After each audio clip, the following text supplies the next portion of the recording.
summer.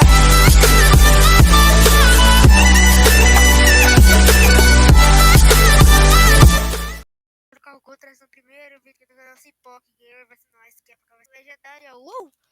Então, galera, hoje eu tô trazendo aqui pro canal um negócio muito sério. Hoje eu vou ensinar pra vocês como fazer banner sem programas, sem baixar nada para o YouTuber. Pra quem não sabe, banners é isso aqui. Deixa eu entrar aqui no YouTube. Pra quem não sabe, banner é isso aqui, ó. Pra quem tem conta no Google, entende. Pra quem tem canal no YouTube, entende. Peraí que minha internet tá lenta pra caramba. Aqui, ó. Meu canal. Banner é isso aqui, ó. A arte do canal. Então, bora lá. Hoje eu vou ensinar a fazer sem baixar nada. Galera, eu vou deixar um link aí na descrição. É um link muito legal. Ele dá pra ir. Ele é muito bom. Aqui, deixa eu colar ele aqui.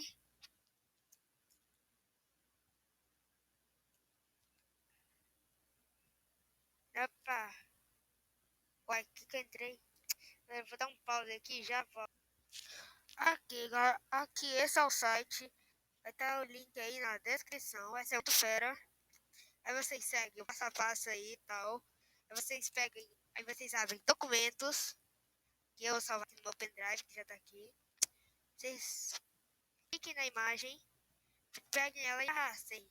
Isso é sem baixar nada. A gente tá é. A gente tá é. A gente tá enganando o site. Isso aqui era pra baixar. Aí, ó, você pode ver as dimensões. É, tá doidão, mas é. Aí vocês peguem elas aqui e abrir com. Peraí. Abrir com Paint. E tá aí. Agora vocês diminuem aqui no 25. Entre no site novamente. Ai, desculpe se eu não tiver. Nossa, que coisa. E desculpe se o som estiver baixo aqui. É por causa que o meu microfone tá estragado.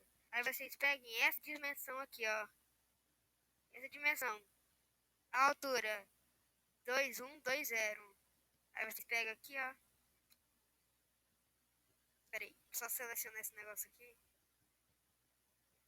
Aí eu vou arrastar ele aqui pra baixo. Pronto. A altura 2120.